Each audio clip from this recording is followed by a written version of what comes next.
When he arrived home, the millionaire found his daughter washing the roof of the house. And the reason was, if this story interested you, subscribe to our channel and tell us which city you're watching from. Let's begin. Benjamin Vance was a man accustomed to having dominion over everything in his life. He meticulously controlled the numbers of his construction company, the deadlines for his meetings, the flow of his investments, and even the schedules of his employees. But nothing could have prepared him for what he would see upon returning from a business trip in Chicago. It was early afternoon when the black car crossed the automatic gates of the high-end gated community, where his mansion in Oak Brook, Illinois, was located. The sun reflected off the tempered glass windows, and the dry air carried the scent of the woods mixed with the smell of freshly cut grass.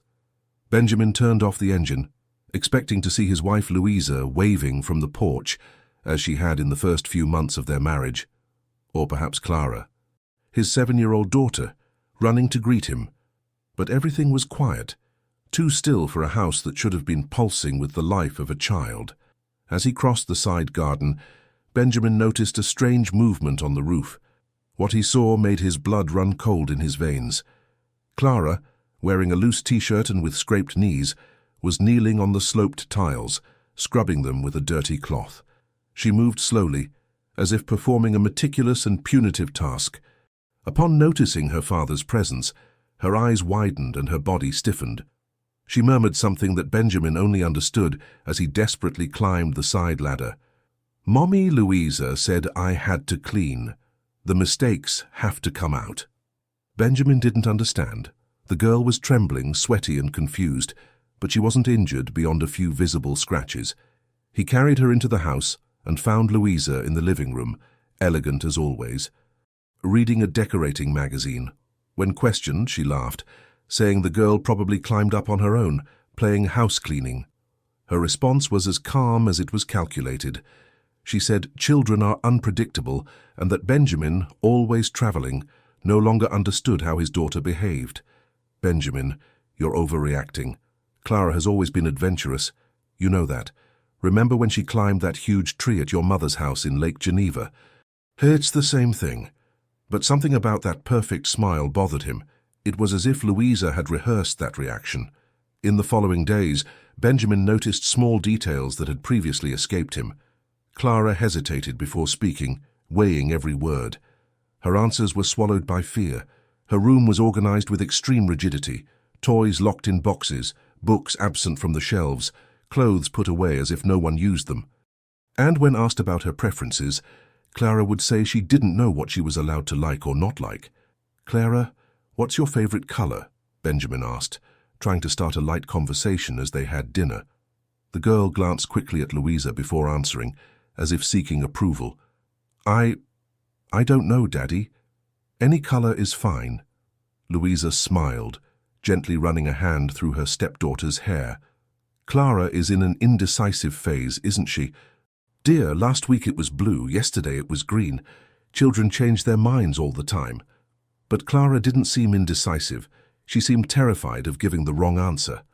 A week later, while Louisa was out for dinner with friends, Benjamin decided to search his daughter's room. At the back of the closet, behind a pile of blankets, he found a small wooden box locked with a broken latch. Inside were folded pieces of paper with childish notes and strange symbols drawn in colored pencil. One of the pages bore the sentence, "If I make a mistake, I have to clean. If I don't clean, the badness comes back." On another, more disturbing page, was the silhouette of a blonde woman with her face scribbled out in black, holding what looked like a brush. Benjamin looked for a rational explanation. Maybe they were just games, remnants of a child's imagination. But Clara's behavior told him otherwise. After an informal conversation with a former employee of the house, whom he located through old contacts, new information came to light. The woman, Mrs. Hilda, a lady who had worked as a housekeeper for almost a year, said that Louisa imposed lessons in discipline on the girl, punishments that involved unusual household chores and isolation. "Mr. Vance, I didn't want to meddle, but Mrs. Louisa, she would make the girl clean the same spot over and over. Once I saw little Clara cleaning the same mirror for over 2 hours because she had left a fingerprint. The lady said it was to teach discipline, but it didn't seem right to me," confessed Mrs. Hilda. nervously wringing a handkerchief between her fingers. "Why did you never tell me this before, Mrs. Hilda? You were hardly ever home, sir. And when I tried to mention something, Mrs. Louisa fired me the next day. She said I was a troublemaker and was trying to undermine her. I was afraid I wouldn't get another job if she spoke ill of me." That same week, the family pediatrician, Dr. Camilla Henderson, after a routine clinical evaluation, informed Benjamin that the girl was underweight and showed anxiety levels uncommon for her age. "Benjamin, Clara is showing signs of chronic stress. She has trouble sleeping, frequent complaints of headaches and stomach aches with no apparent cause, and most worryingly, when I tried to talk to her alone, Clara seemed to be reciting memorized answers, as if she were afraid of saying something wrong," explained the doctor, her expression concerned. "What are you suggesting, Camilla?" "I'm not suggesting anything specific, but I strongly recommend that Clara see a psychologist. These symptoms can have various causes, from separation anxiety to more complex situations in the home environment. Have you noticed any change in her behavior?" Benjamin hesitated before sharing his suspicions with the doctor. He still had no concrete proof, only fragments of strange situations, and Clara's increasingly withdrawn behavior. The last straw came when, unintentionally, Benjamin overheard Clara muttering to herself in her room, "Today is the day to clean the ceiling. If I do it right, she'll stop whispering at night." The sentence sent a chill down Benjamin's spine. What was his daughter talking about? What kind of threat was Louisa using to control the girl? Not knowing who to turn to, Benjamin discreetly installed hidden cameras in strategic points of the house. He needed certainty. He needed to know if he was exaggerating or if something, in fact, much deeper was happening there. The recordings began to reveal unsettling scenes. Louisa entering Clara's room and whispering commands while the girl lay motionless in bed. One night, she took the girl to the balcony and pointed to the roof. The images didn't capture the full audio, but her rigid and repetitive intonation was clear. "The mistakes stay up high, Clara. They contaminate the house from the top down. If you don't clean them, they come down and get into your dreams." In another moment, Louisa appears handing the girl a bucket with water and baking soda, saying, "Today is a day for purging." Clara hesitates, but obeys. In the following videos, Benjamin watches, horrified, as his daughter kneels on the floor, scrubbing the living room marble with a toothbrush. "Every little spot you miss will bring a day of bad luck for your father. Do you want something bad to happen to him?" The emotional manipulation was evident, and Clara, in her innocence and love for her father, believed she was protecting him by obeying these absurd rituals. From then on, Benjamin plunged into a silent investigation. He analyzed bank statements, reviewed the household mail, and discovered that Louisa was part of a dubious spiritual group, whose meetings were held at a secluded property in Galena, where child discipline rituals were part of the practice. Talking to a neighbor, Benjamin obtained an old photograph where Louisa appeared with other women around a symbol similar to the one Clara had drawn on the hidden papers. "That's from the retreat that happens every year at the Inner Light Institute's property," explained Roger, the neighbor. "My ex-wife used to go too. It's a strange mix of spiritualism with Eastern philosophy and some stuff they make up themselves. They say children need to be heart purified from a young age so they aren't contaminated by the world's negative energies. Honestly, I always found it all very strange." "And how do these purification rituals work?" Benjamin asked, trying to hide the urgency in his voice. "From what I understood, they believe children accumulate spiritual impurities through undisciplined behavior, negative thoughts, or simply by exposure to the modern world. The purification involves repetitive tasks, usually related to cleaning, forced meditations, and certain types of fasting. My ex tried to implement some of these practices with our son, and that's when I put my foot down. It was one of the reasons we separated." The neighbor's account only confirmed Benjamin's suspicions. Louisa was subjecting Clara to abusive practices, disguised as spiritual discipline. But he still needed to understand why the stepmother acted this way with the girl. Benjamin sought legal help, medical guidance, and psychological support. He couldn't act on impulse, as Louisa was cunning and had influential allies. What worried him most was his daughter's behavior, increasingly silent, almost robotic. Slowly, the pieces began to fit together. Louisa, with her facade of a perfect wife, had been applying a doctrine of punitive obedience, masked under the argument of spiritual education. Clara, who in her innocence tried to clean the mistakes, to protect her father or please her stepmother, was trapped in a logic of subtly imposed guilt. The punishments left no obvious marks, but they eroded her self-esteem and sense of worth. The roof cleaning was just the visible symbol of something deeper, the desperate attempt to purify herself of flaws that never existed. Benjamin consulted Dr. Teresa Shaw, a renowned child psychologist specializing in trauma, who guided him on how to proceed. What your daughter is experiencing is a form of psychological abuse. She is being subjected to a belief system that makes her feel constantly guilty and inadequate. We need to intervene very carefully, because confronting the stepmother directly could worsen the situation or cause her to hide the abusive behavior better, the psychologist explained. "And how can I protect my daughter while I gather enough evidence?" asked Benjamin, feeling torn between the urgency to remove Clara from the situation and the need to act cautiously. "Right now, your constant presence is the best protection. Try to reduce your travel, be more present at home, and create safe moments where your daughter can express herself freely. Don't force conversations on the subject, but make it clear that you are there to protect her and that she can trust you. In the meantime, continue to document everything discreetly." Following the psychologist's advice, Benjamin began to reorganize his work schedule, delegating responsibilities and drastically reducing his travel. He created a routine of spending more time with Clara, taking her on outings where Louisa was not present, thus creating a safe environment where the girl could little by little feel comfortable enough to speak. As Benjamin deepened his investigation, more stories came to light. A school teacher reported episodes where Clara refused to use certain colored pens, saying that the wrong color attracts punishment. Another time, a neighbor overheard Louisa saying that silence teaches more than shouting, while Clara was locked in the living room for hours. "She sat in the same spot, without moving, for almost 3 hours, said Marcia, the neighbor who occasionally visited the house. When I asked Louisa if the girl was okay, she said Clara was learning to master her mind by controlling her body. I thought it was strange, but I didn't want to interfere." With the support of Dr. Shaw and documented recordings from the cameras, Benjamin assembled a complete dossier of the situation. Still, he knew that one wrong move could turn everything against him. Louisa knew how to manipulate.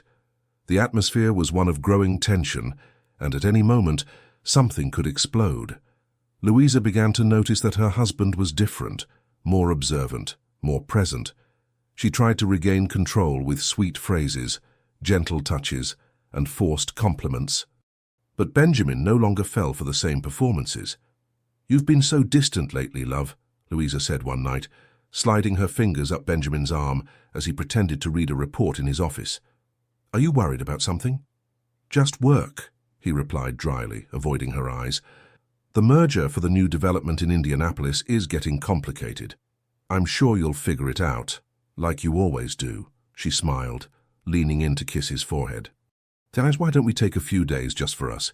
We could leave Clara with my sister in Milwaukee and go to that inn in Saugatuck you love so much."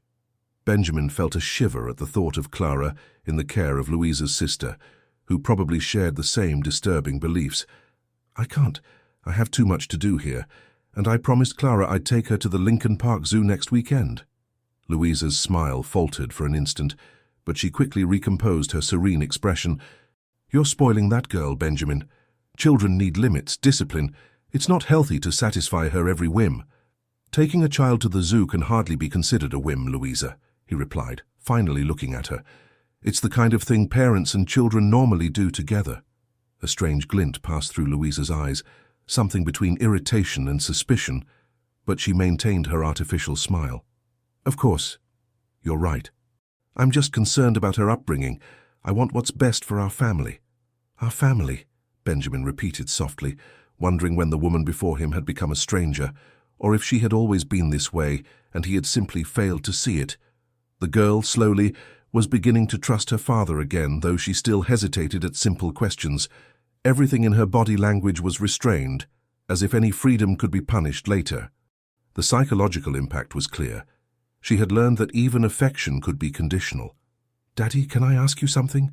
Clara whispered during one of those rare moments when they were alone, returning from a pediatrician appointment. "Of course, sweetheart, anything," Benjamin replied, trying to keep his tone casual despite the anxiety he felt whenever his daughter showed any initiative to communicate. If someone does something wrong, but they didn't mean to do harm, is that person still bad? Benjamin's heart clenched in his chest. What kind of burden was his 7-year-old daughter carrying? "No, Clara. Doing something wrong by accident doesn't make someone bad. We all make mistakes. It's part of being human. The important thing is to learn from them and try to do better next time." Clara was silent for a few moments, processing the information. "Even if the mistake is big,"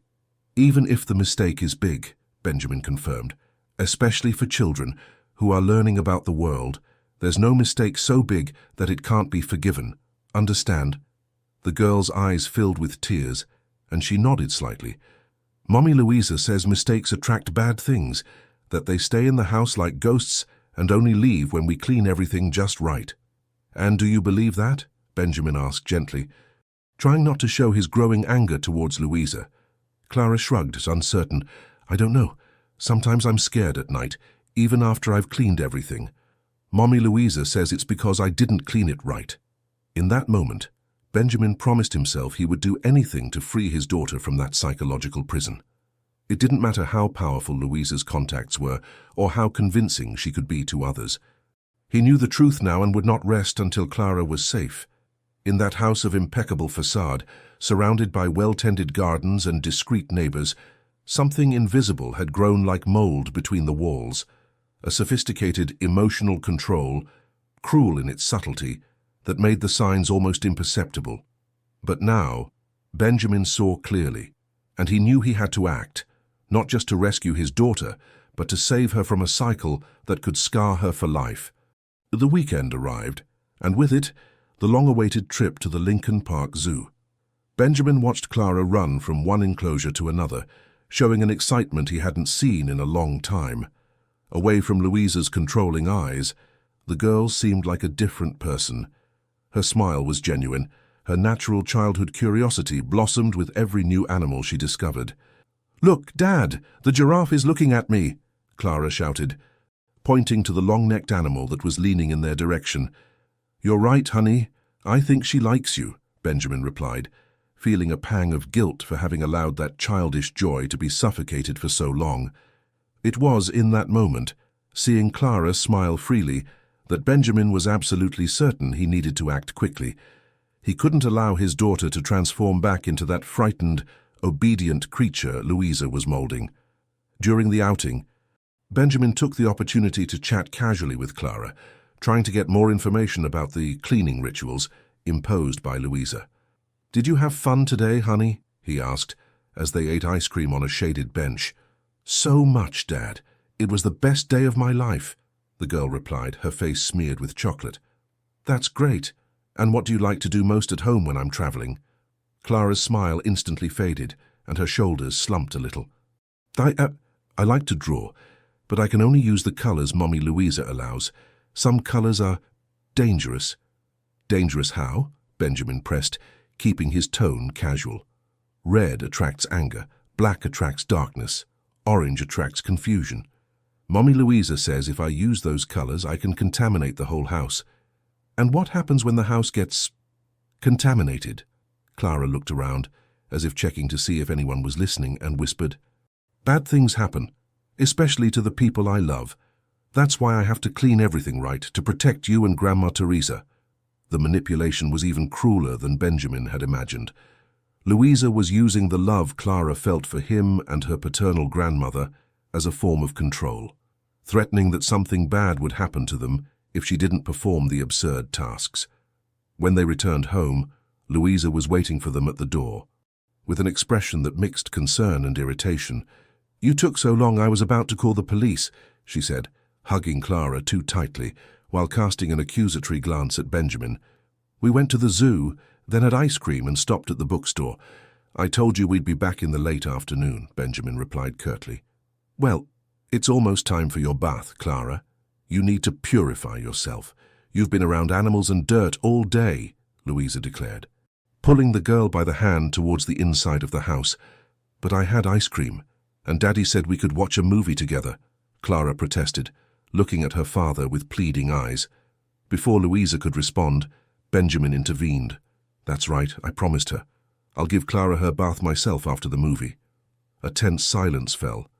Louisa stared at Benjamin, her eyes conveying a clear message of defiance. After a few seconds, her face softened into a forced smile. Of course, dear, but not too late, okay? Clara has school tomorrow. That night, as they watched a cartoon chosen by Clara, Benjamin noticed how Louisa watched them from the doorway, pretending to be casual but clearly monitoring every interaction. He needed to find a way to talk to Clara without the stepmother's constant presence. On Monday, Benjamin decided to pick Clara up from school himself, something he rarely did due to his busy schedule. He arrived early and took the opportunity to speak with the girl's teacher, Renee Oliver. "Mr. Vance, what a surprise to see you here," the teacher exclaimed upon seeing him at the classroom door. "I'm rearranging my schedule to spend more time with Clara," he explained. "Actually, I wanted to take a moment to talk about her. Have you noticed anything different in her behavior in recent months?" The teacher hesitated, looking uncomfortable. Clara has always been an exemplary student, very obedient and meticulous. But yes, I have noticed some concerning changes. She has become extremely anxious about simple tasks, is afraid of making mistakes, and even cries when she can't do something perfectly. "Any specific examples?" Benjamin pressed. "Last week, Clara spilled blue paint on a drawing she was making. It was a small thing, easily fixable, but she went into a total panic. She started scrubbing the table desperately, repeating, 'I have to clean, I have to clean.' When I tried to calm her down, she asked me if I could not tell her mother about the accident. Benjamin felt a lump in his throat. And what did you say? I said that accidents happen, that it wasn't serious, but she remained very distressed. She even asked me if I thought the blue paint could contaminate the whole school." The teacher frowned. "I found that very strange. Where would an idea like that come from?" "That's exactly what I'm trying to find out," Benjamin replied, thanking her for the information and asking the teacher to keep an eye out for any unusual behavior from the girl. When Clara came out of class, her eyes lit up when she saw her father. "Daddy, you came to get me," she exclaimed, running to hug him. "I did, Princess, and I have a surprise. We're going to spend the afternoon at Grandma Teresa's farm. She misses you terribly and has made that cornbread cake you love." Clara looked around, worried. "But what about Mommy Louisa? Did she say it's okay?" "I already told her we're visiting your grandmother. Don't worry." During the drive to Benjamin's mother's farm in Kankakee, Clara gradually relaxed. When they arrived, Mrs. Teresa was waiting for them on the porch, her arms open to receive her granddaughter. "My beautiful granddaughter, how you've grown," the woman exclaimed, hugging Clara warmly. "Grandma, I brought you a drawing," Clara said shyly, taking a folded paper from her backpack. "But I only used the good colors, so I wouldn't bring trouble to your house." Mrs. Teresa cast a puzzled look at her son, who shook his head slightly, indicating they would talk later. The afternoon at the farm was invigorating for Clara. She helped her grandmother feed the chickens, picked oranges from the orchard, and even played with the dogs, something Louisa would never allow, claiming that animals were carriers of dense energies. While Clara played in the yard, Benjamin took the opportunity to talk to his mother about his discoveries. "Mom, I'm very worried about Clara. Louisa has been subjecting her to a type of psychological abuse disguised as spiritual discipline. She makes the girl believe that mistakes and imperfections attract bad things to the family, and she imposes absurd cleaning rituals as a form of purification." Mrs. Teresa, a simple but wise woman, listened attentively as her son recounted everything he had discovered. "I always suspected there was something wrong with that woman, son. From the first day I met her, I felt she had a strange glint in her eye. But you were so in love, and after the tragedy with Marianne, I didn't want to interfere." Marianne, Benjamin's first wife and Clara's biological mother, had faced serious health complications during childbirth and suffered from a deep postpartum depression that consumed her for almost 2 years. She eventually grew more and more distant, until one day she decided to leave Benjamin and their infant daughter to find her own path, as she said in the letter she left. The last they heard of her was that she was living in an alternative community in Southern California. But why would Louisa do this to Clara? What would be the goal? Mrs. Teresa asked, perplexed. I'm not sure yet, Mom. It could be a genuine belief in these absurd rituals. It could be a sick form of control. Or there could be something deeper that I haven't discovered yet. What I know is that I can't let it continue. And what are you going to do? I'm gathering evidence. I've already consulted a lawyer specializing in family law, and I'm also getting guidance from a child psychologist. I need to act cautiously so as not to put Clara at greater risk. Do you want me to keep Clara for a while? Mrs. Teresa offered. Thanks, Mom. But Louisa would never allow it. She would be controlling the whole time, calling every hour. And if I insisted, she might claim abandonment or something worse. I need to keep observing and documenting everything until I have enough proof to take more definitive action. When they returned home in the early evening, they found Louisa in the living room, sitting rigidly in an armchair. Her face was tense, but she forced a smile when Clara ran in to show her the fruit she had picked at her grandmother's farm. Look, Mommy Louisa, Grandma let me pick oranges and guavas. That's nice, Clara. Now go wash those hands well. They're full of dirt and germs, Louisa replied with a forced smile. Then come straight to the study. We have that calligraphy exercise to finish. But it's already evening, Louisa. Clara had a long day. She's tired, Benjamin intervened. Oh, that's precisely why it's important to maintain discipline at Benjamin. Or do you think success in life comes without effort and persistence? I want Clara to have all the opportunities I didn't have, and that requires dedication. Clara looked anxiously from one adult to the other, clearly afraid of a conflict. I don't mind, Daddy. I can do the exercise, the girl said, trying to appease the situation. See? Clara understands the importance of discipline, Louisa stated triumphantly. But I promise it will be quick today, just half an hour of practice. Benjamin didn't push, knowing that direct confrontations would only make things worse for Clara. But with each passing day, the urgency of getting his daughter out of that toxic environment grew. In the following weeks, Benjamin intensified his investigation into the Inner Light Institute, the spiritual group Louisa was part of.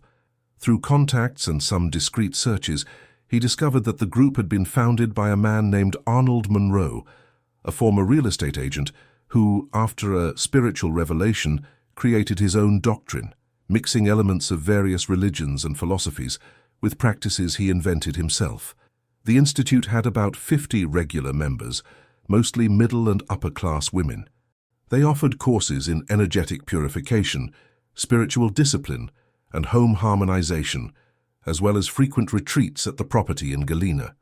Officially, they presented themselves as a spiritualist study center, but the accounts Benjamin obtained from former members revealed questionable practices, especially involving children. They believe that children are especially vulnerable to spiritual contamination because they are still developing, explained Marissa, a former member of the Institute who agreed to speak with Benjamin on the condition of anonymity. According to Arnold's doctrine, children must undergo rigorous processes of cleansing and discipline to become energetically balanced adults. And what are these cleansing processes like? Benjamin asked, dreading the answer. They vary depending on the age and the supposed degree of contamination of the child. It includes everything from physical cleaning rituals, like repeatedly scrubbing certain objects or parts of the house, to fasting, isolation, and mental reorganization sessions, where the child has to repeat affirmations for hours on end. And the parents allow this. Many don't know the extent of the practices, especially when only one spouse attends the institute. Others are so involved in the doctrine that they truly believe they are helping their children. Benjamin thanked her for the information and asked if Marissa would be willing to testify if necessary. She hesitated, visibly nervous. The institute has influential people, Benjamin, lawyers, business owners, even a judge. They protect each other. But if it's to help your daughter, yes, I'll testify. Armed with this information, Benjamin met again with his lawyer, Dr. Gregory Miles, a family law specialist with extensive experience in complex custody cases. What you've discovered corroborates the evidence we've already collected through the recordings and the reports from the school and the pediatrician, the lawyer explained, analyzing the notes Benjamin had brought. We have a solid case of parental alienation and psychological abuse, but we need to be strategic in our approach. What do you suggest? Benjamin asked. Anxious. First, continue documenting everything. Second, prepare Clara for the possibility of a separation. This must be done very carefully and with psychological guidance. Third, and most importantly, we need to fully understand what motivates Louisa. What do you mean? From what you've described, Louisa shows no remorse or awareness that her methods are abusive. She seems genuinely convinced that she's doing the right thing.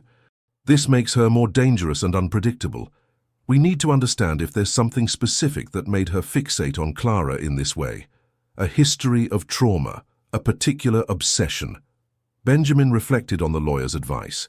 Indeed, despite all their time together, he realized he knew very little about Louisa's past. She rarely spoke of her childhood or family, except for occasional mentions of a sister in Milwaukee, with whom she had sporadic contact. I'll investigate her past more, Benjamin promised. In the meantime, what can we do to protect Clara day to day? Continue with the current strategy. Be present as much as possible. Create safe spaces for Clara away from Louisa's influence and keep the cameras running. And Benjamin, prepare for the possibility of an extreme reaction when Louisa realizes she's losing control of the situation. The lawyer's words echoed in Benjamin's mind all the way home. He needed to find out more about Louisa's past, but how could he do it without raising suspicion? The opportunity arose unexpectedly a few days later. Louisa had to travel to Milwaukee to help her sister, who had undergone a simple surgery and needed support during her recovery. She was hesitant to leave Clara alone with Benjamin, but she had little choice, as her sister had no one else nearby. I'll only be gone for 2 days, Louisa said, packing her suitcase. Clara knows all the tasks she needs to complete in my absence. I expect you to ensure she does them, Benjamin. Don't worry, we'll manage just fine, he replied, hiding the relief he felt. As soon as Louisa left, Benjamin took the opportunity to search her office for any information about her past. In the back of a locked drawer, he found an old box containing photographs and documents. Among them was a psychiatric report with Louisa's name on it, dated 15 years prior. The document mentioned obsessive-compulsive disorder with narcissistic personality traits and recommended ongoing treatment. There were also newspaper clippings about a fire at a psychiatric clinic in Detroit, where Louisa had apparently been admitted for a few months. The fire occurred shortly after her discharge, and the circumstances were never fully clarified. Even more intriguing were the handwritten notes in an old notebook, where Louisa described visions and spiritual communications she had received, many of them related to purification through fire and the need to cleanse the world's impurities. The dates coincided with the period just after she left the clinic. Benjamin discreetly photographed everything and put the documents back exactly where he had found them. These discoveries shed a new light on Louisa's behavior. It wasn't just about distorted spiritual beliefs, but possibly an untreated psychological disorder that had found an outlet through the Inner Light Institute. He sent the photos of the documents to Dr. Miles and Dr. Shaw, asking for an urgent analysis. In the meantime, he took advantage of Louisa's absence to spend quality time with Clara, trying to undo, even temporarily, the climate of fear and control that permeated the house. "What do you want to do today, Clara? Anything you want," he asked during breakfast. The girl seemed confused by the question, as if she wasn't used to making choices. I don't know, Daddy. I have to finish cleaning my room and do the exercises Mommy Louisa left for me. What if we take a break from those exercises today? We could go to the movies or the park or do whatever you want. But what if Mommy Louisa finds out?" Clara asked, visibly anxious. "Don't worry about that. I promise it's okay." After some gentle insistence, Clara finally revealed that she would like to go to Grant Park and ride a bike, something Louisa never allowed, claiming it was too dangerous. That morning, father and daughter cycled along the park's paths, had ice cream, fed the ducks in the lagoon, and simply enjoyed each other's company. Slowly, Clara began to loosen up, laughing more openly, asking questions about everything she saw. It was as if a wilted flower was finally receiving water and sun after a long time. Back at home, while Clara was taking a bath, Benjamin received a call from the psychologist, Dr. Shaw. "Benjamin, I've reviewed the documents you sent. The situation is more serious than we thought. Based on the medical records and her notes, Louisa shows signs of an inadequately treated personality disorder, possibly aggravated by traumatic childhood experiences she vaguely mentions in her diaries. And how does that affect our strategy? On one hand, it strengthens our case from a legal standpoint. We can argue that Louisa is not psychologically fit to properly care for a child. On the other hand, it makes the situation potentially more volatile. People with this profile tend to react extremely when they feel they are losing control. So what should I do? Expedite the legal process, but with extreme caution. And Benjamin, do not leave Clara alone with Louisa if you can avoid it. The pattern we're seeing here suggests she may intensify the abusive behaviors if she feels she is losing influence over the girl." The conversation left Benjamin even more worried.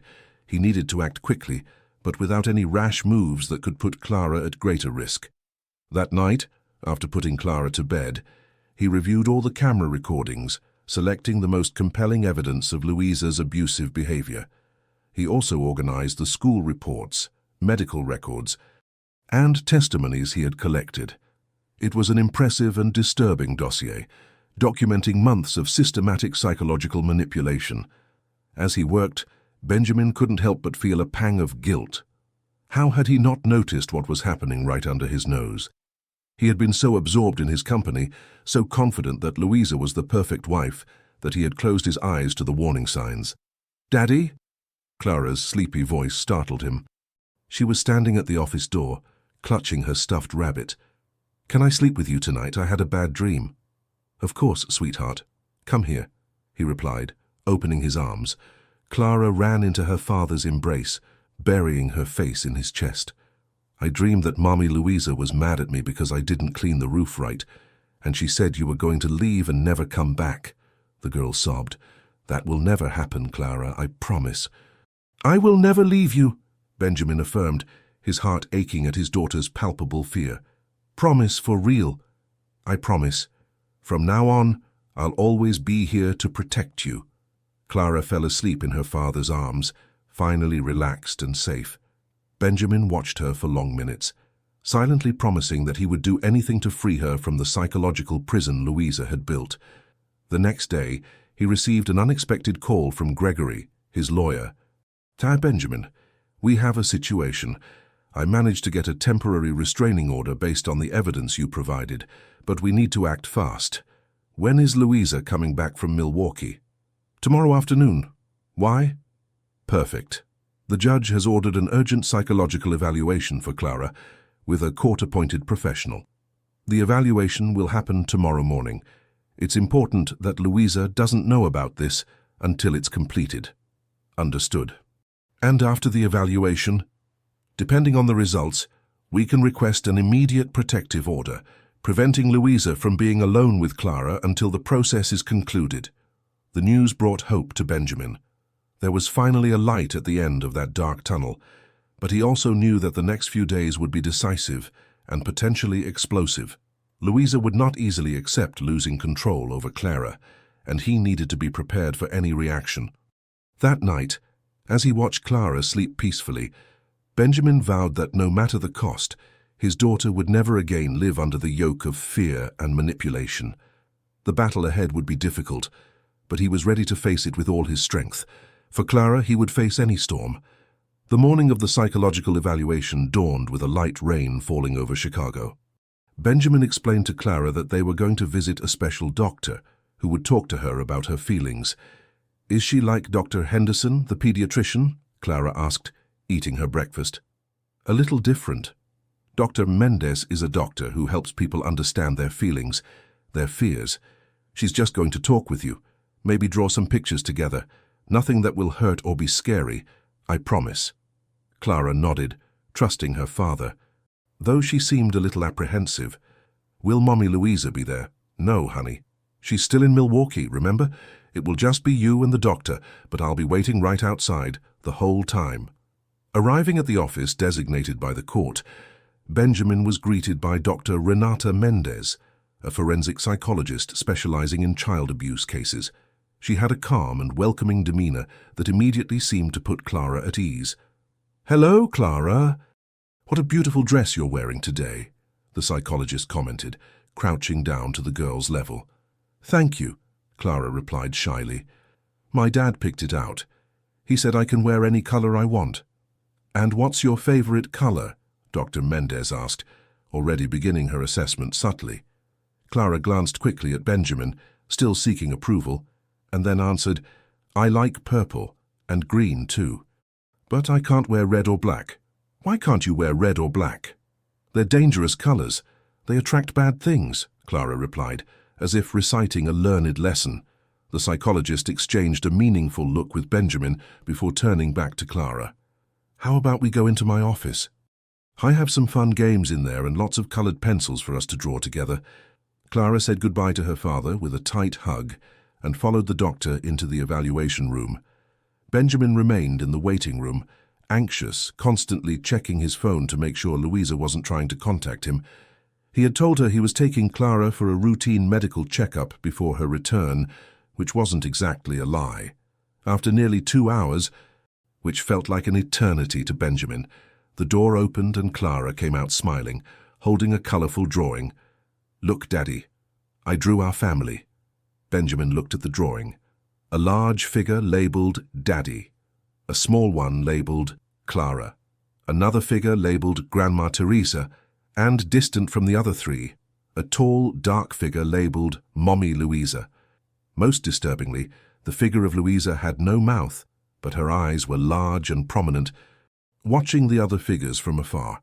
"It's beautiful, honey," Benjamin said, trying not to show his concern. "Can you wait out here for a minute? I need to talk with Dr. Mendez for a second." While Clara sat in a chair in the waiting room flipping through a children's magazine, Benjamin entered the office for a quick chat with the psychologist. "What did you find, Doctor?" Dr. Mendez looked grave. "I can confirm your suspicions, Mr. Vance. Clara exhibits all the classic signs of a child subjected to ongoing psychological abuse. She has irrational fears related to colors, numbers, and patterns, shows extreme anxiety about making mistakes, and has described cleaning rituals that are clearly inappropriate and detrimental to her development." She talked about the cleaning rituals, yes, in disturbing detail. "Apparently, your wife convinced Clara that certain colors, objects, and even thoughts contaminate the house with negative energy, and that only through specific cleaning rituals can this contamination be eliminated. The most disturbing part is that Clara firmly believes that if she doesn't perform these rituals correctly, something terrible will happen to the people she loves, especially you and her grandmother." "My God," Benjamin murmured, feeling a mix of anger and sadness. "And what is your recommendation?" "I will prepare a detailed report for the court today, recommending an immediate protective order. In my professional opinion, Clara should not remain in her stepmother's care without supervision. I will also recommend ongoing psychological therapy to help her overcome the trauma caused by this experience." Benjamin thanked the psychologist and left with Clara, taking her to her favorite restaurant for lunch as he had promised. During lunch, his phone rang. It was Louisa announcing she was returning earlier than expected. She would be taking a bus in the early afternoon and would arrive in Chicago by early evening. The news made Benjamin's heart race. He needed to act quickly. He called his lawyer as soon as he finished lunch with Clara. "Louisa is coming back tonight," he informed him. "The psychological evaluation is done, and Dr. Mendez is sending her report today. We need that protective order immediately, Gregory." "I'm on it," the lawyer replied. "I've already filed the emergency request based on the evidence we've collected so far. As soon as the psychologist's report comes in, I can request an emergency custody hearing. But Benjamin, you need to be prepared. This kind of process can get ugly fast. I don't care. I just want to protect my daughter." "I know. One more thing. I think it's best if you and Clara don't go back home tonight. It's risky to have her near Louisa after the evaluation. Louisa might sense that something is up and react unpredictably. And where would we go? Do you have a friend or family member where you could stay for a few days? Benjamin immediately thought of his mother, Mrs. Teresa, but the farm in Kankakee would be the first place Louisa would look for them. He needed another, less obvious place. I have a friend who owns a lake house in New Buffalo, Michigan. I can call him and see if we can use it for a few days. Perfect. Go there as soon as you can and keep me updated on your location. Don't tell Louisa where you're going. Just inform her that you and Clara needed some time together and will be back in a few days. After hanging up, Benjamin called his friend Richard, a long-time business partner who had always been like a brother to him. Richard didn't hesitate to lend him the lake house and even offered to leave the keys with the caretaker, who would prepare everything for their arrival. "Honey, I was thinking, how about we go to the lake for a few days, just the two of us?" Benjamin asked, trying to sound casual as they drove back from the restaurant. Clara's eyes lit up for a moment, then dimmed. "What about Mommy Louisa? Will she let us?" "I already spoke with her," Benjamin lied. "She thinks it's a great idea for us to spend some time together. We can build sandcastles, look for shells, have ice cream every day. And I won't have to do the cleaning rituals at the lake," Clara asked in a low voice, almost a whisper. Benjamin's heart ached. "No, my love, no cleaning rituals at the lake. The water cleans everything naturally." Clara smiled. Looking genuinely happy for the first time in a long while, they quickly returned home to pack some clothes and toys for the trip. Benjamin instructed Clara to pick her favorite things, while he gathered important documents and the files with the evidence against Louisa. They were almost out the door when the house phone rang. It was Louisa, saying she was on the bus and would arrive in about 4 hours. "Great, we'll be waiting," Benjamin lied, feeling guilty but determined to protect Clara. "Drive carefully. The road to the lake might be slippery with this rain." There was a silence on the other end of the line. "Lake? What lake, Benjamin?" Louisa's voice was controlled, but with an undercurrent of contained fury that he knew well. Benjamin realized his mistake, but it was too late to take it back. "I decided to take Clara to New Buffalo for a few days. She's on school break and I thought it would be good for us to have some father-daughter time. We'll be back on Sunday." "You can't just take my daughter and leave like that, without consulting me properly." Louisa's voice rose, losing its usual composure. "Clara is my daughter, Louisa, and legally, I don't need your permission to travel with her within the state. This is ridiculous. Come back home immediately.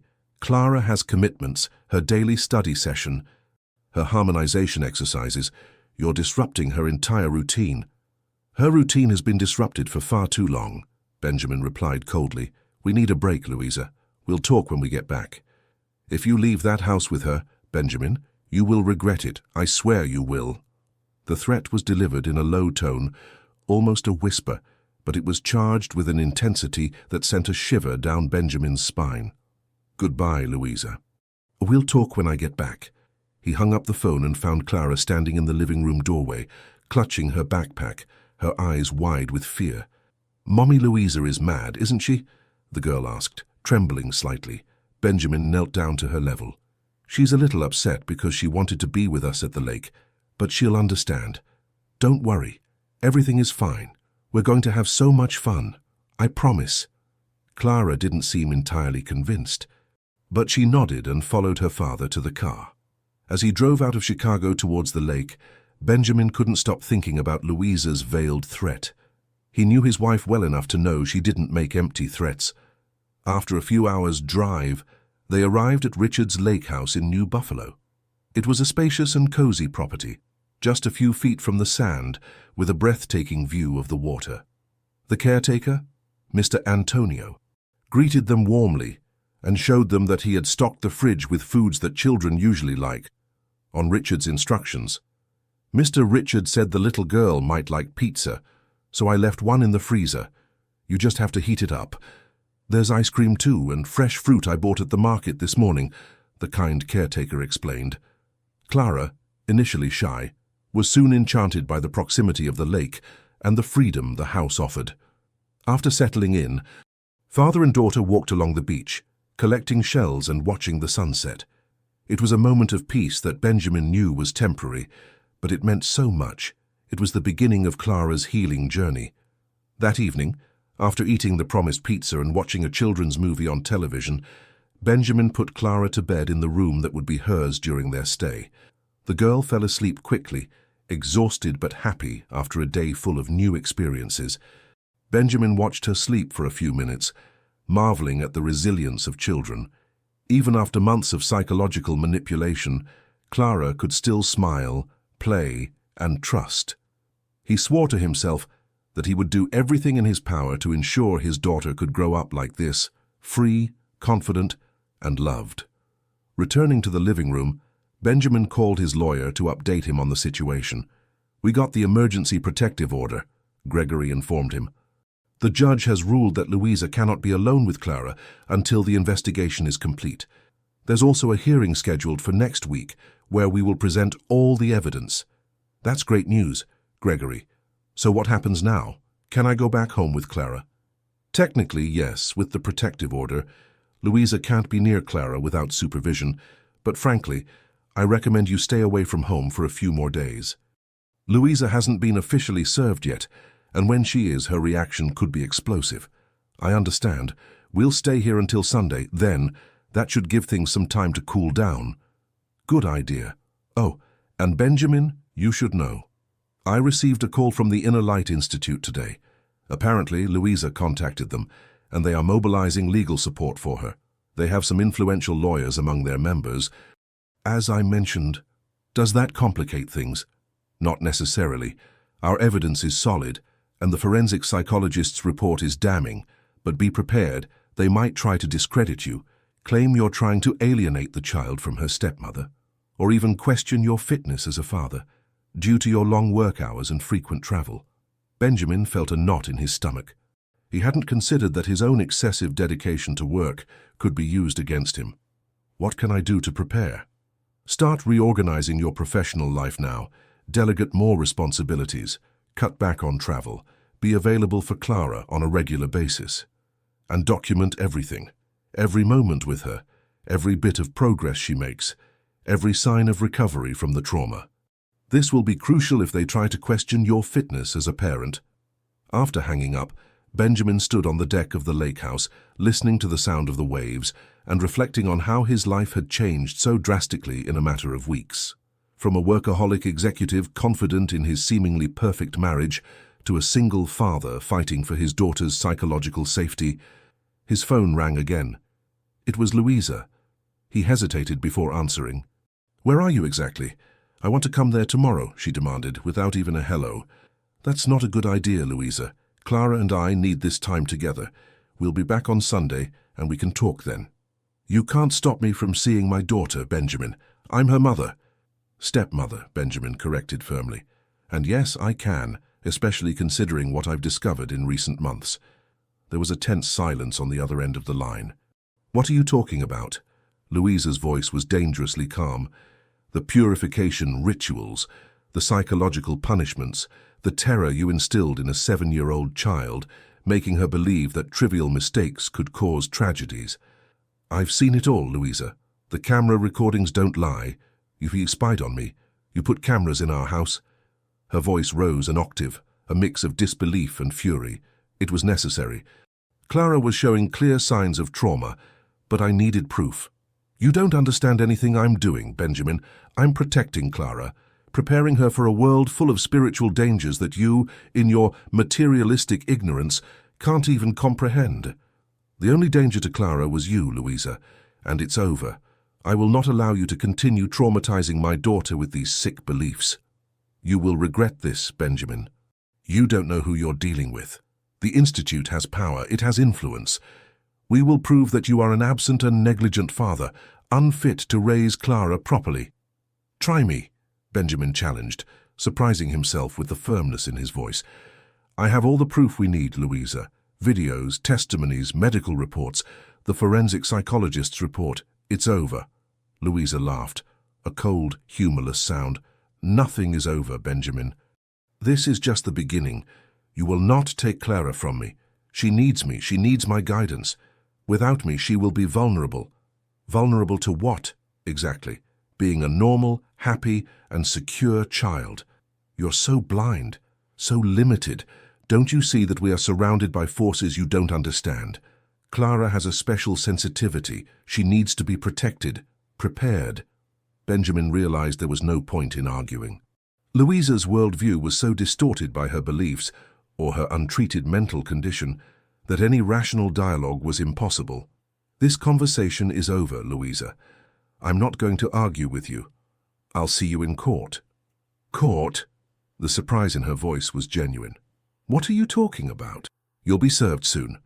I got an emergency protective order. You cannot be alone with Clara until the case is judged. The silence that followed was more terrifying than any scream.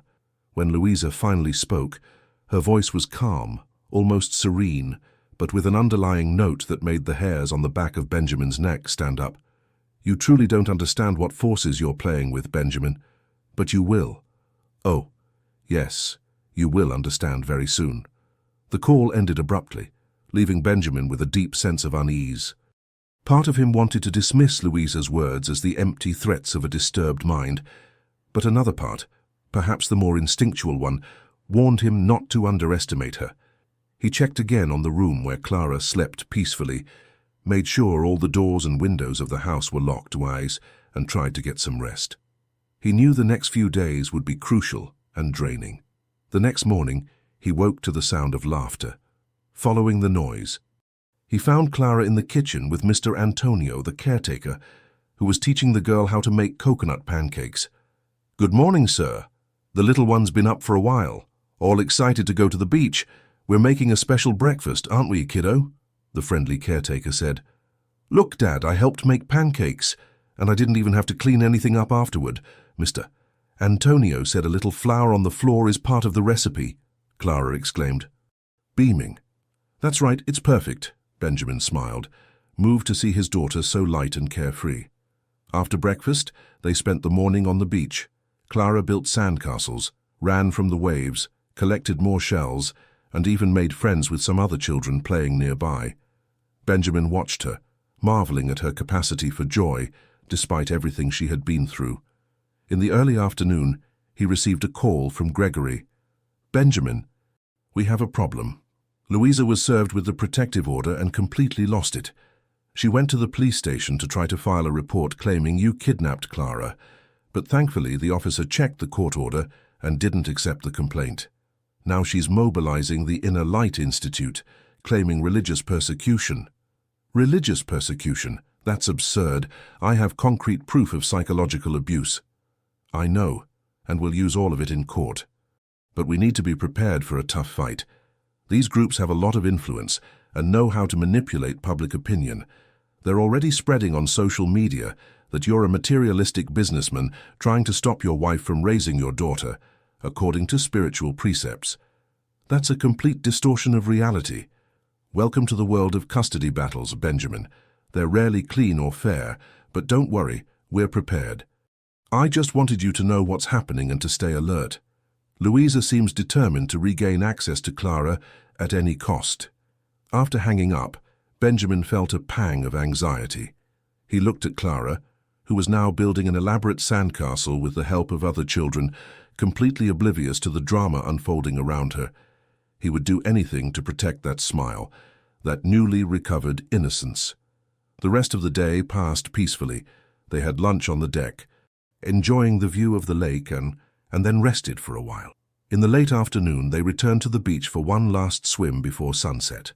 Clara was radiant, her face tanned by the sun and her eyes sparkling with joy. It was during this moment of apparent tranquility that Benjamin noticed an unfamiliar car stopping near the house. From the vehicle emerged a woman he recognized as Tanya, Louisa's sister from Milwaukee, who was supposedly recovering from surgery. "Stay here in the water, Clara. I'll be back in a minute," Benjamin said, hurrying out of the lake. He approached his sister-in-law, who was waiting for him with a serious expression at the entrance to the property. "What are you doing here, Tanya?" he asked directly. "I came to see my niece, of course. Louisa is devastated by all this, Benjamin. How could you do something like this to her, accuse her like that? Forbid her from seeing her own daughter. Clara is not her daughter, Tanya, And you know very well what Louisa has been doing to the girl. You two share the same beliefs, don't you? Tanya lifted her chin defiantly. If you're referring to our spiritual quest, yes, we do, and there's nothing wrong with that. What Louisa does is simply protect Clara, prepare her to— I know exactly what Louisa was preparing Clara for, Benjamin interrupted. I've seen the videos, read the medical reports, heard what Clara herself has to say about these absurd rituals. It's over, Tanya. You will no longer torment my daughter with these sick practices. You're the one who's sick, Benjamin, blind to the spiritual realities that surround us. Clara has a special gift, a sensitivity that needs to be cultivated, protected, without proper guidance. She could suffer irreparable damage. The only irreparable damage is being caused by you. Clara is a child, not a spiritual experiment. She deserves a normal, happy childhood, free from irrational fears and punitive rituals. Tanya smiled, a cold, calculating smile that reminded him of Louisa in her worst moments. That's what you think now. But we'll see what the court says when we present our side of the story. The Institute has respected members of society, people who will testify to the benefits of our spiritual guidance. You'll be seen as the villain in this story, Benjamin, the absent father who suddenly decides he knows what's best for his daughter, interfering with the only stable influence she had. Stable influence? Louisa was traumatizing Clara, making her believe that colors, objects, and even thoughts could contaminate the house and cause tragedies. What kind of influence is that? One that would prepare her for a world full of dangers you can't even imagine, Tanya replied enigmatically. But I didn't come here to argue. I just came to say that Louisa and I will not give up easily. Clara is too important. Important for what exactly? Benjamin asked, feeling an unpleasant chill. Tanya's smile only widened. You'll find out eventually, or maybe you won't. Either way, this isn't over, Benjamin. It's just beginning. With those words, she returned to her car and drove off, leaving Benjamin disturbed and confused. What exactly did the Inner Light Institute want with Clara?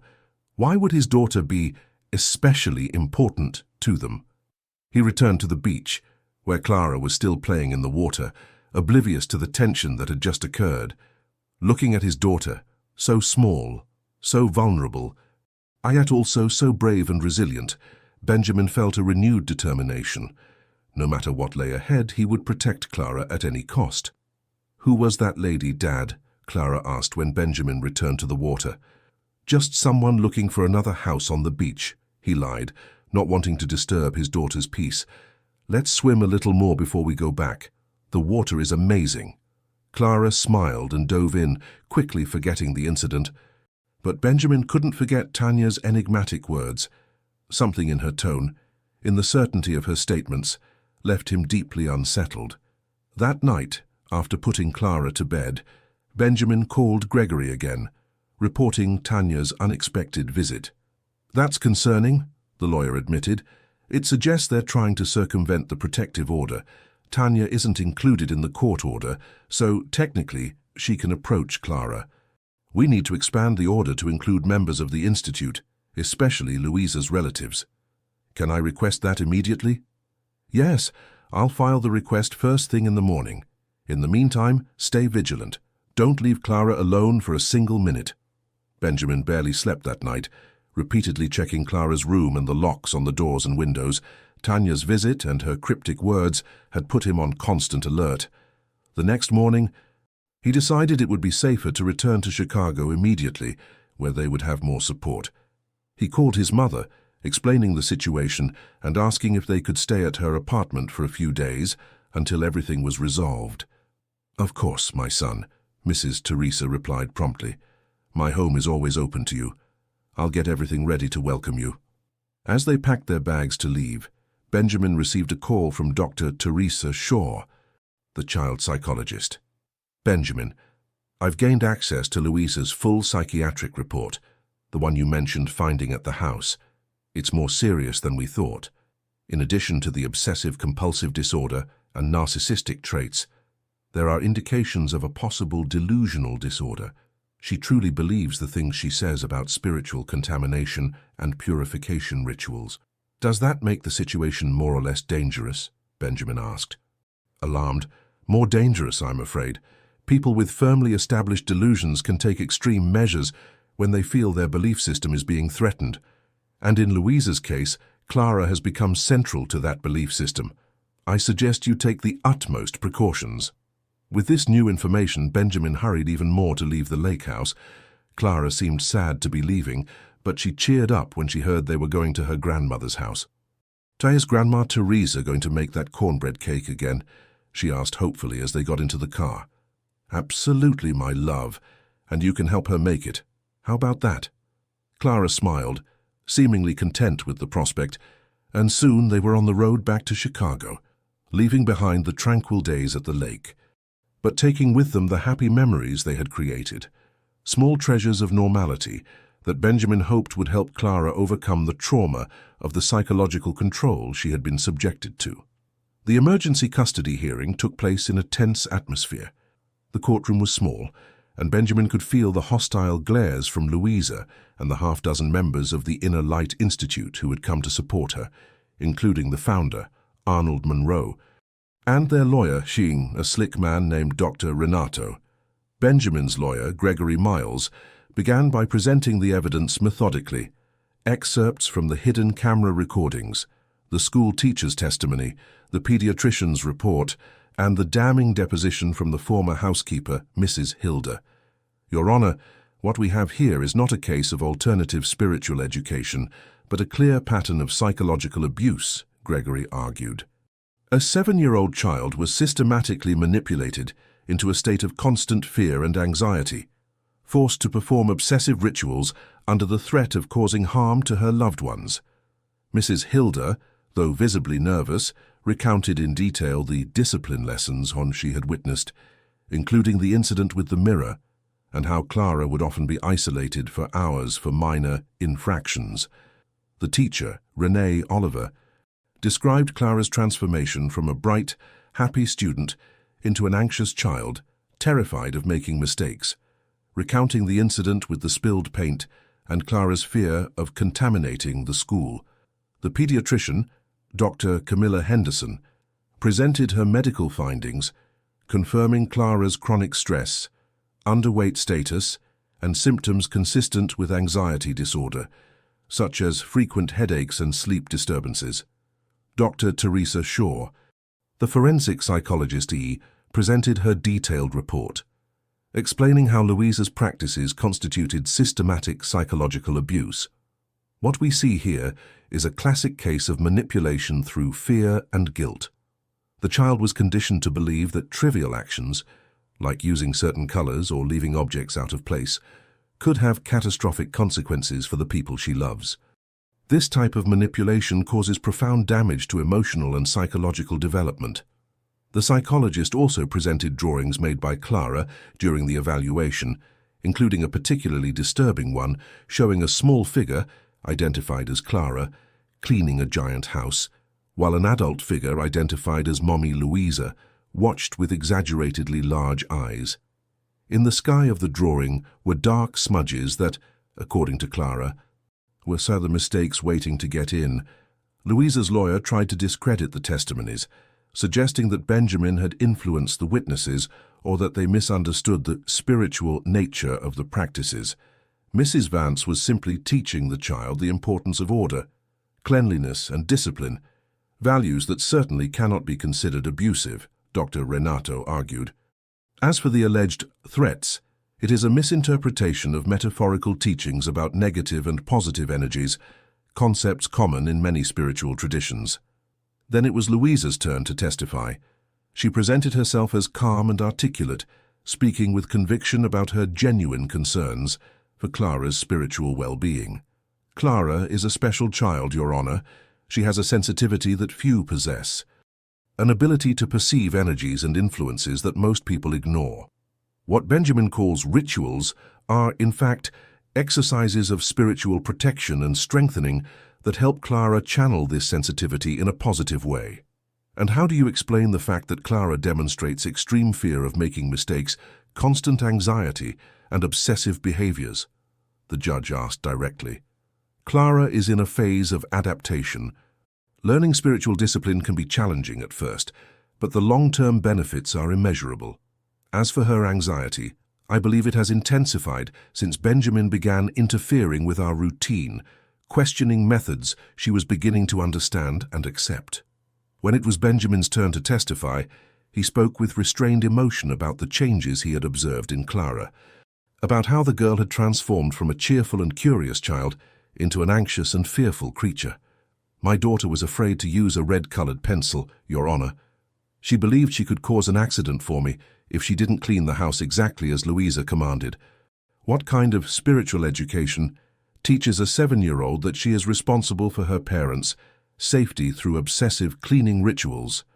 Benjamin also spoke about the improvements he had noticed in Clara during the days they were away from Louisa, both at the lake house and at Mrs. Teresa's.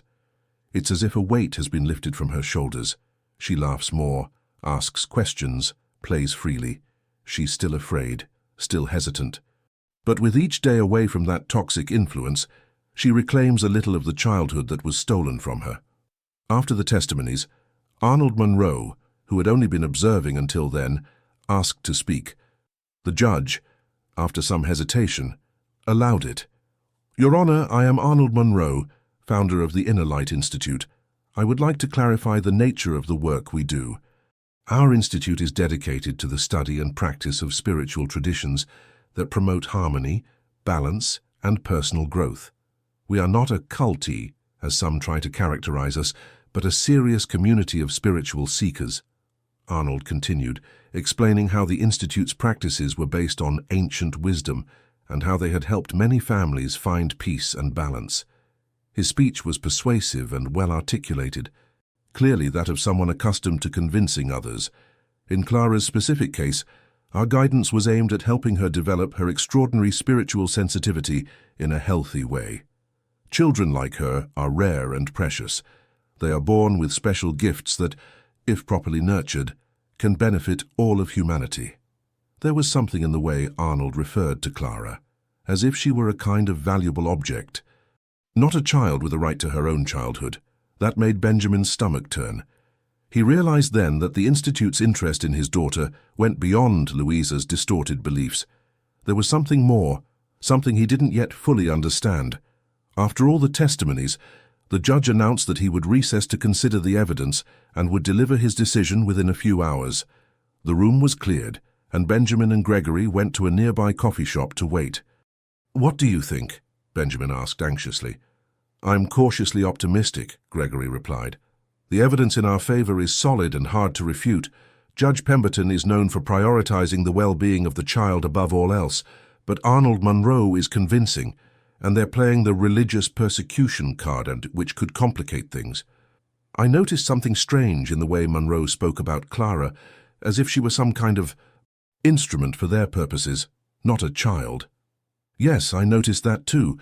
There's something more to this story that we don't fully know yet. But for now, let's focus on winning this legal battle. We can investigate the rest later." After a few agonizing hours of waiting, they were called back to the courtroom to hear the judge's decision.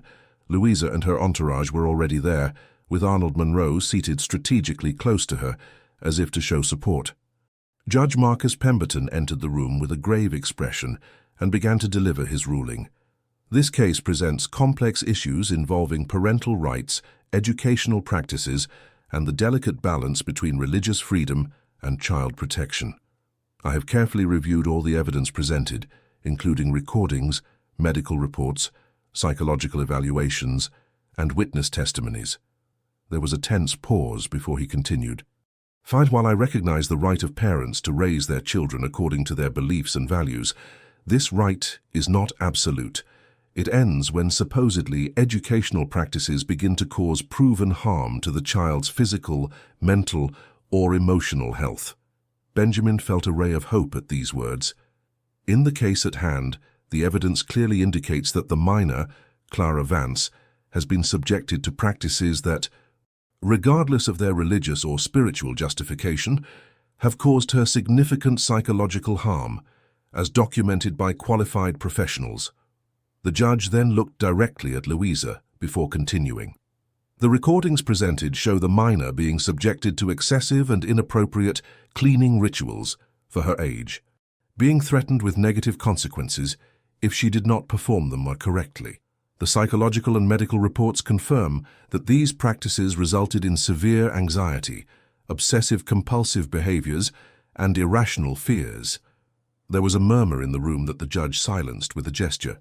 Therefore, I order the continuation of the protective order in favor of the minor Clara Vance, prohibiting Mrs. Louisa Vance, as well as members of the Inner Light Institute, from having unsupervised contact with the child until the conclusion of the main proceedings. Benjamin felt an immense relief wash over him. Clara would be safe, at least for now. Additionally, the judge continued, I order that the minor undergo regular psychological counseling, aimed at mitigating the damage caused by the traumatic experiences to which she was exposed. Mr. Benjamin Vance will maintain temporary sole custody of his daughter, with supervised visitation rights for Mrs. Louisa Vance in a neutral environment and in the presence of a court-appointed professional. Louisa's face twisted into an expression of barely contained rage. Beside her, Arnold Monroe looked equally furious but maintained a facade of forced calm. One final observation, the judge added. This court views with extreme concern the practices described as being promoted by the Inner Light Institute with regard to children. I will be forwarding the records of this case to the District Attorney's Office for further investigation into the activities of this organization. With those words, the judge adjourned the session. Benjamin, emotional, hugged Gregory, thanking him for his invaluable help. We've won the battle. But the war isn't over yet, the lawyer warned. Louisa and the Institute won't give up easily. We need to remain vigilant. As they left the hearing room, Benjamin noticed Louisa and Arnold in a heated discussion with their lawyers. The look Louisa shot in his direction was laden with hatred and promises of revenge, but for the first time in weeks, Benjamin felt he had control of the situation. Clara was safe, and that was all that mattered. Back at Mrs. Teresa's apartment, Benjamin was greeted by an anxious Clara, who ran into his arms as soon as he entered. "Dad, you took so long. Did something bad happen?" "No, my love. Quite the opposite. Good things happened. From now on, you're going to stay with me, and we'll be able to do lots of fun things together." "And Mommy Louisa?" Clara asked, her small face showing a mixture of relief and concern. Benjamin chose his words carefully. "Mommy Louisa is going to need some time to learn some important things. In the meantime, you'll see each other every now and then, but always with other people around, to make sure everything is okay." Clara nodded, seeming to understand more than his words revealed. "So I won't have to clean the roof anymore, or do the purification rituals?" "Never again, my love. That's all over forever." That night, as Clara slept peacefully, Benjamin and Mrs. Teresa talked in the living room about the next steps. "I'm going to look for a new house for us," Benjamin said. "We can't go back to that mansion. There are too many bad memories there. Clara needs a new place, a space where she can create happy memories." "A great idea, son. And what about your work? You'll need to reorganize your life to be more present." "I've already started. I'm delegating more responsibilities, cutting travel to a minimum, and planning to work from home whenever possible. Clara needs me now more than ever, and I won't let her down again." Mrs. Teresa smiled, proud of the son who, despite all his professional success, was finally realizing that his greatest wealth was his relationship with his daughter. In the following weeks, Benjamin kept his promise. He found a cozy house in a quiet neighborhood with a spacious backyard where Clara could play freely. He reorganized his work schedule, delegated responsibilities, and created a routine that prioritized time with his daughter. Clara was also gradually improving. The sessions with her new psychologist, Dr. Marianne Campbell, were helping her process her experiences and free herself from the irrational fears Louisa had implanted.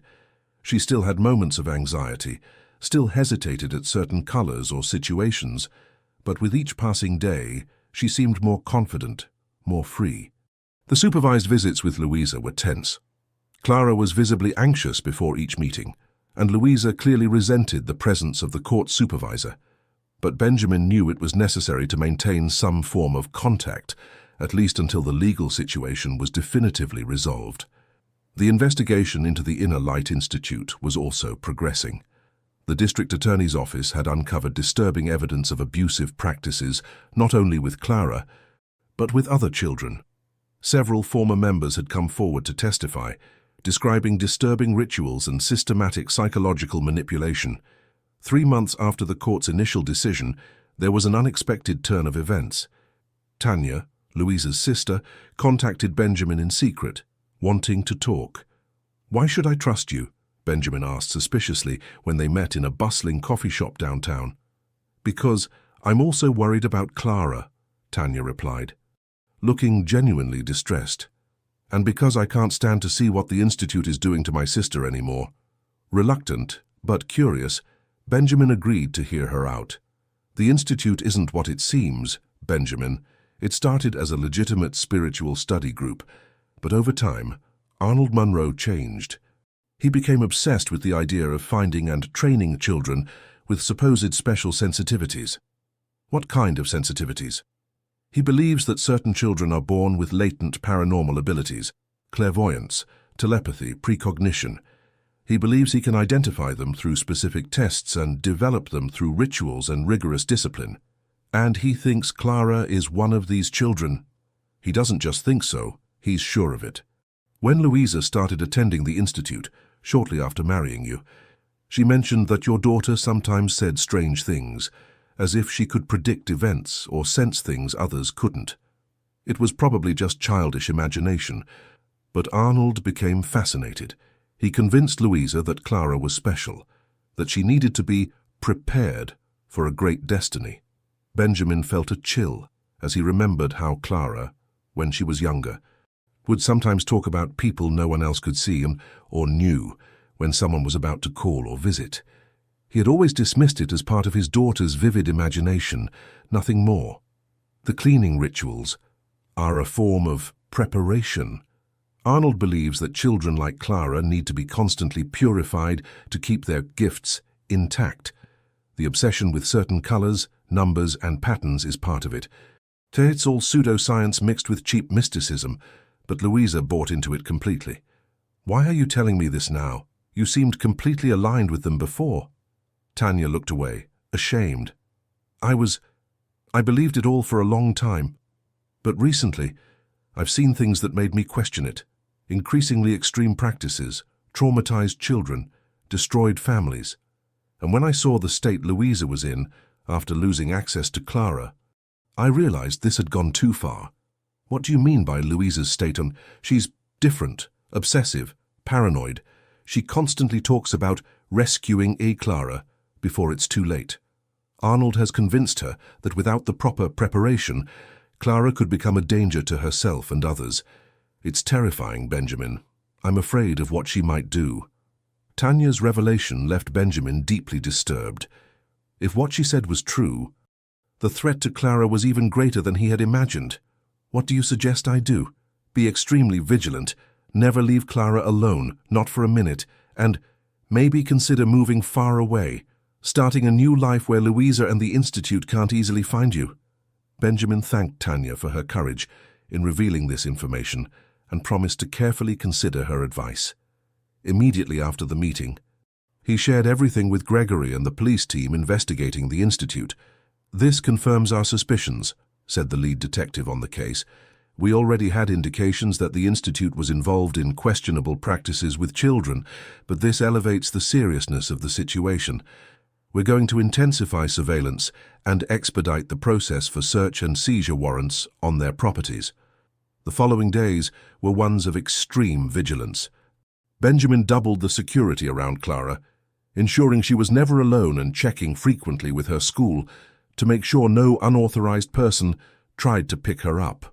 On a Friday afternoon, while Clara was playing in the backyard of their new home under Mrs. Teresa's watchful eye, Benjamin received an urgent call from Gregory.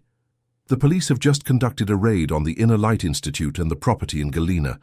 They found disturbing documents. Benjamin." There were dossiers on several children, including Clara, with detailed notes on supposed paranormal abilities and preparation protocols. "My God," Benjamin murmured, horrified. Even worse, they discovered plans for a special retreat this weekend, where chosen children would be subjected to an intensive transition ritual. Clara was on the list. And there were notes on how to recover her from you. They were planning to kidnap her. Benjamin's voice broke with shock. It seems so. Arnold Monroe and several other members of the Institute have been detained for questioning. But Louisa, she wasn't there, Benjamin, and no one knows where she is. The news hit like a lightning bolt. If Louisa wasn't with the other members and knew they planned to recover Clara, where could she be? What could she be planning? I'm sending a patrol car to your house immediately, Gregory continued. Stay alert and don't let Clara out of your sight for a second. Benjamin hung up and ran to the backyard, feeling immense relief to see Clara still playing peacefully with her favorite doll, while Mrs. Teresa knitted in a nearby chair. He decided not to alarm them, but suggested they come inside for a snack. As he prepared sandwiches in the kitchen, Benjamin glanced nervously out the window, waiting for the patrol car Gregory had promised. It was then that he noticed an unfamiliar car parked across the street, partially hidden by a leafy tree. His heart pounded. He reached for the phone to call the police, but at that moment, and the intercom buzzed. It was the patrol car, arriving as promised. Benjamin breathed a sigh of relief and went to the door, leaving Clara and Mrs. Teresa in the kitchen. The officers, two serious and professional-looking men, explained that they would remain on duty outside the house until the situation was clarified and Louisa was located. "Thank you for coming so quickly," Benjamin said, walking them to the door. "There's a suspicious car parked across the street. Maybe you could check it out." The officers promised to investigate and left. Benjamin returned to the kitchen, where Clara was eating her sandwich while chatting animatedly with her grandmother about a drawing she was making for her new psychologist. "Dad, can I finish my drawing after my snack? It's to show Dr. Campbell tomorrow." "Of course, my love. What are you drawing?" "Our new family. You, me, Grandma, and even Pingo." Pingo was a puppy Benjamin had recently adopted for Clara, another step in the process of creating a new, happy life for his daughter. Benjamin smiled, moved by the simplicity and depth of that drawing. Clara was rebuilding her concept of family, including those who truly loved and respected her. At that moment, the phone rang again. It was one of the officers outside. "Mr. Vance, we checked the suspicious vehicle. It was empty, but we found something concerning in the back seat. Children's clothes and a doll that looks like your daughter's. The car is registered to a Tanya Santos." "Your wife's sister?" Benjamin's blood ran cold. Had Tanya lied to him? Was she working with Louisa all along? "We're reinforcing surveillance and requesting more units," the officer continued. "For now, keep all doors and windows locked, and don't open for anyone who doesn't clearly identify themselves as police." After hanging up, Benjamin checked all the locks on the house and explained the situation to Mrs. Teresa in a low voice, so as not to alarm Clara. "Faye, what do you think we should do?" Mrs. Teresa asked, worried. "For now, stay calm and don't show any concern in front of Clara. The police are on standby outside. We're safe in here." Night fell, and with it came a heavy rain, the kind typical of Chicago that turns streets into rivers and makes visibility almost zero.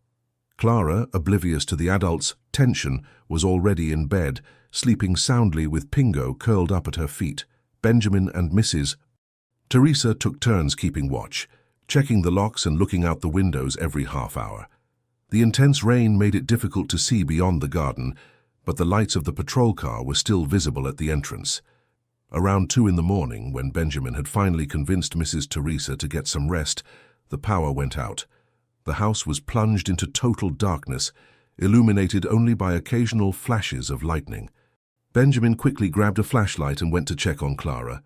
She was still sleeping peacefully, unaware of the storm outside and the storm of worries inside her father's mind. Returning to the living room, Benjamin noticed something strange. The lights of the patrol car were gone. Had the officers repositioned due to the rain, or had something happened? He tried calling the number the officer had given him, but the line was busy. He tried Gregory's cell phone. Same thing.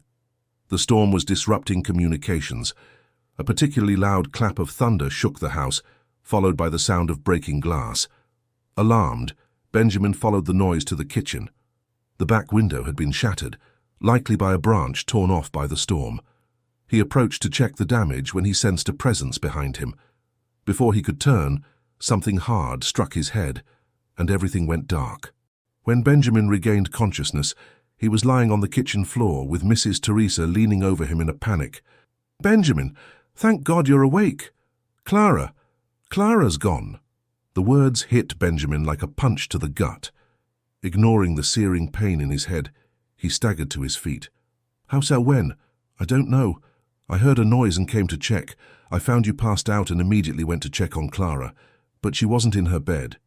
Her bedroom window was open, and Pingo was barking desperately in the yard." Benjamin ran outside, shouting his daughter's name into the torrential rain.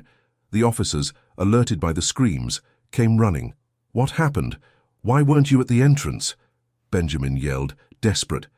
"We received a call to check a possible break-in at the back of the property," one of the officers explained. "When we got there, no one was there. But as we came back around front, we saw a car speeding away. We tried to follow but lost its trail in the storm." Benjamin's despair was indescribable. Clara had been taken, almost certainly by Louisa, and he had no idea where. The next few hours were a blur of frantic activity. The police were mobilized, roadblocks were set up on the main highways out of the city, and Clara's photo was distributed to every precinct in the state. Gregory arrived at the house just after dawn, bringing news. "We managed to track Tanya's cell phone. It's moving towards Interstate 90, likely heading east. Do you think Louisa is with her, and Clara?" "It's the most likely scenario. We know the Institute has a property in the hills near Galena. That's probably where they're headed." The police quickly organized an operation to intercept the vehicle before it reached its destination. Benjamin insisted on going with them, refusing to stay behind while his daughter was in danger. The pursuit lasted for tense hours, with constant updates on the location of Tanya's phone. Finally, as they were in the hilly region of northwest Illinois, they spotted the car, the same one that had been parked in front of Benjamin's house the day before. The vehicle was swerving dangerously along a narrow, winding road that climbed a hill, still wet from the rain that now fell in a fine, steady drizzle. The police signaled for it to stop, but the car only accelerated. It was then that the unthinkable happened. On a particularly sharp turn, the driver lost control. The car skidded, spun out, and came to a stop inches from a cliff edge. Benjamin ran to the vehicle before the police could even react. In the passenger seat was Tanya, unconscious but alive. In the driver's seat, Louisa, also unconscious. And in the back seat, secured in a child safety seat and apparently unharmed, was Clara crying silently. "Clara!" Benjamin shouted, yanking open the back door and unbuckling the straps holding his daughter. "Daddy!" the girl sobbed, throwing herself into his arms. "I knew you would find me. Mommy Louisa said you wouldn't, but I knew it." Benjamin hugged his daughter tightly, tears of relief streaming down his face.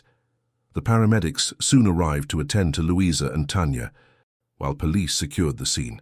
Clara recounted, between sobs, how she had woken up to find Louisa in her room, saying they had to go to a safe place before bad people got her.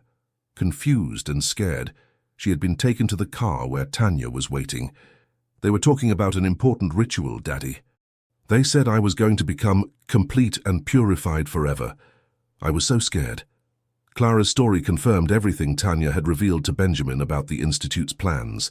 Louisa truly believed she was saving Clara, when in fact she was subjecting her to more trauma and danger. Louisa and Tanya were arrested and taken to a hospital under police custody. The Inner Light Institute was permanently shut down following the police raid, and Arnold Monroe would face multiple charges of psychological abuse, fraud, and running a harmful cult. In the months that followed, Benjamin and Clara's life gradually found a new equilibrium. Continued therapy helped Clara process her experiences and overcome her trauma. Benjamin kept his promise to be more present, reorganizing his professional life to prioritize his daughter, Louisa, diagnosed with delusional disorder and other psychological issues, was committed to a psychiatric facility for treatment. Benjamin, despite everything, ensured she received the best possible care, not for her sake, but because he knew it was the right thing to do. A year after the dramatic rescue in the Illinois hills, Benjamin and Clara were celebrating the girl's birthday in their backyard, surrounded by school friends, her grandmother, Teresa, and the faithful Pingo, now a grown and protective dog. Clara blew out the candles on a cake covered in colorful sprinkles, including plenty of red, her rediscovered favorite color. "Make a wish, my love," Benjamin said, smiling at his daughter, who, at 8 years old, finally looked like a normal, happy child again. Clara closed her eyes for a moment, concentrating, then blew out the candles with all her might. Everyone applauded, and she smiled, a genuine and carefree smile. Later, after the guests had gone home, Clara found her father sitting on the porch watching the sunset. "What are you thinking about, Dad?" she asked, sitting beside him. "About how lucky I am to have you, Clara. About how lucky we are to have found our way back to each other." Clara nodded, surprisingly wise for her age. "Do you know what my birthday wish was?" "I thought you couldn't tell." "Or it won't come true," Benjamin teased. "This one is special. I wish that all kids could have a dad like you. A dad who never gives up, who always protects, who always comes back." Benjamin hugged his daughter, too emotional to speak. In that house of simple facade but filled with true love, between walls that witnessed only laughter and sincere conversations, far from absurd rituals and implanted fears, father and daughter had finally found what truly mattered: each other, and the freedom to simply be.